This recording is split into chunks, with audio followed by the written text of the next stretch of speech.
नमस्कार। आज हम बात कर रहे हैं भारत और आसियान देशों के बीच के एक महत्वपूर्ण व्यापार समझौते की, AITGA। हाँ, ये वही आसियान भारत माल व्यापार समझौता है। बिल्कुल, ये 2010 में लागू हुआ था, लेकिन आजकल इसकी समीक्षा चल रही है।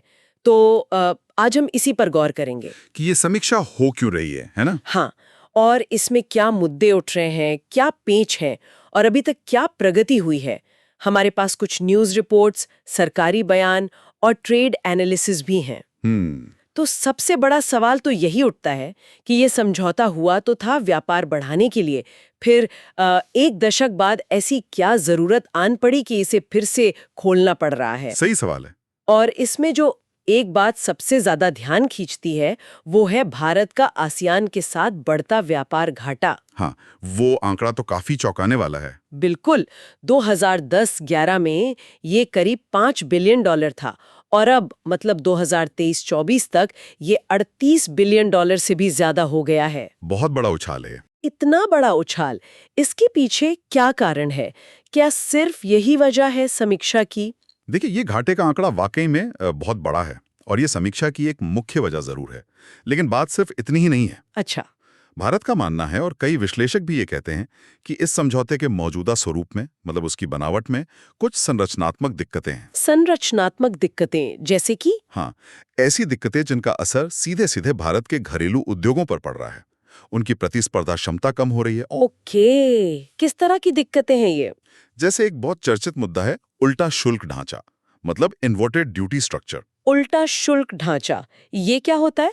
इसमें होता यह है कि कई बार तैयार माल, फिनिश्ड गुड्स, उन पर आयात शुल्क कम होता है, हाँ। जबकि उस माल को बनाने में जो कच्चा माल लगता है या जो पुर्जे लगते हैं, उन पर शुल्क ज्यादा होता है। अरे, तो मतलब बाहर से तैयार माल मंगाना सस्ता पड़ गया? बिल्कुल।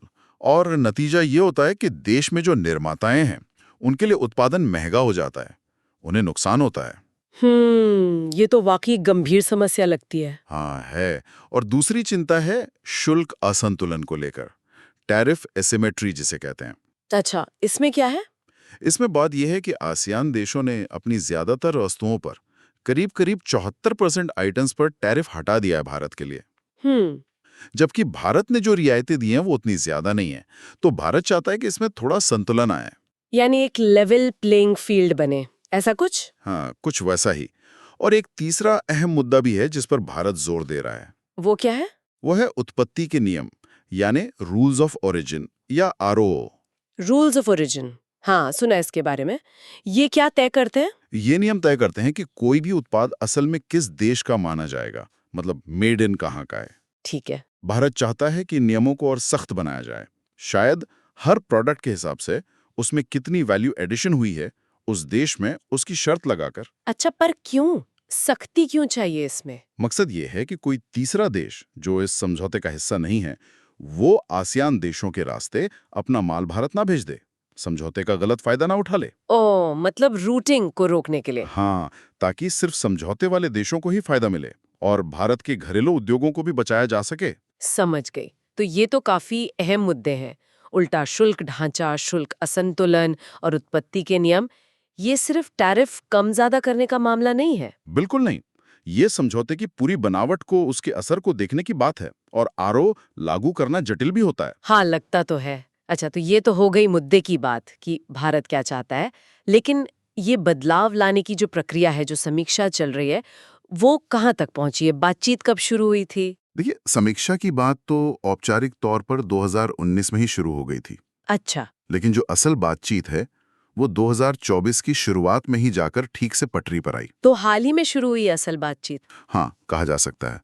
और इसके लिए 8 अलग-अलग उप समितियां बनाई गई हैं। 8? वाह। हाँ, जो अलग-अलग पहलुओं पर काम कर रही हैं, जैसे बाजार तक पहुंच, आरओ, कस्टम्स की प्रक्रियाएं, व्यापार में आसानी, इन सब पर। तो बातचीत चल रही है, क्या कुछ प्रगति हुई है? कितने दौर हो चुके हैं? 2024 की शुरुआत से कई दौर की बातचीत हुई है, लेकिन जो रिपोर्ट्स आ रही हैं, उनके हिसाब से 2025 के मध्य तक भी प्रगति काफी धीमी रही है। धीमी? क्यों? यही लगता है कि राह उतनी आसान नहीं है जितनी सोची गई थी। अगला दौर कब होगा, इस पर भी अभी पूरी तरह स्पष्टता नहीं है। रफ्तार तो धीमी बनी हुई है। लेकिन अगर रफ्तार धीमी है तो भी क्या राजनीतिक स्तर पर इसे महत्व दिया जा रहा है? हमने सुना जुलाई 2025 में आसियान विदेश मंत्रियों की बैठक हुई थी हाँ, बिल्कुल। और भारतीय प्रधानमंत्री और मलेशियाई प्रधानमंत्री के बीच भी शिखर बैठक हुई थी। उसमें भी शायद इस समीक्षा पर जोर दिया गया था। हाँ, राजनीतिक इच्छाशक्ति तो दिख रही है। उच्च स्तर पर यह बात उठाई जा रही है कि समीक्षा जल्दी पूरी होनी चाहिए। लेकिन यहाँ एक दिलचस्प पहलू सामने आ रहा है। क्या? कुछ रिपोर्ट्स ये इशारा कर रही हैं कि प्रगति धीमी होने की एक वजह ये भी हो सकती है कि आसियान के जो सदस्य देश हैं, हाँ। वो शायद ज्यादा रियायतें देने या नियमों में बड़े बदलाव करने से थोड़ा हिचकिचा रहे हैं। अच्छा, ऐसा क्यों? हो सकता है उन्हें लगता हो कि जो मौजूदा शर्तें हैं वो उनके निर्यातकों के लिए ज्यादा फायदेमंद हैं और वो इसमें ज्यादा फेरबदल शायद ना करना चाहें। ये तो एक तरह का डेडलॉक हो सकता है फिर। कह सकते हैं ये बातचीत की एक स्वाभाविक चुनौती है। तो कुल मिलाकर अगर हम देखें तो तस्वीर ये बन रही है कि भारत एक दशक से ज्यादा पुराने इस समझौते को आज की जरूरतों के हिसाब से, खासकर अपने बढ़ते व्यापार घाटे और संरचनात्मक मुद्दों को देखते हुए अपडेट करना चाहता है। हाँ, आधुनिकीकरण करना चाहता है। पर दूसरी तरफ बातचीत की मेज पर प्रगति उतनी तेज नहीं है, शायद इसलिए कि सभी पक्षों के लिए एक आम सहमति बनाना मुश्किल हो रहा है। बिल्कुल सही। और ये स्थिति एक बड़ा सवाल भी खड़ा करती है। क्या सवाल? यही कि जब ऐसे बहुपक्षीय व्यापार समझौते होते हैं तो उनमें शामिल अलग-अलग देशों के अपने-अपने आर्थिक हित और फिर पूरे क्षेत्र के सहयोग की जो एक व्यापक भावना होती है, हाँ। उनके बीच संतुलन कैसे साधा जाए। खासकर तब जब समय के साथ समझौते की शुरुआती शर्तें किसी एक पक्ष को या कुछ पक्षों को उतनी फायदेमंद ना लगें जितनी पहले थीं। ये तो वाकई सोचने वाली बात है। भविष्य में ऐसे समझौतों को कैसे ज्यादा लचीला बनाया जाए, कैसे उनमें समय-समय पर बदलाव की गुंजाइश रखी जाए ताकि वो प्रासंगिक बने रहें, इस पर विचार करना दिलचस्प होगा।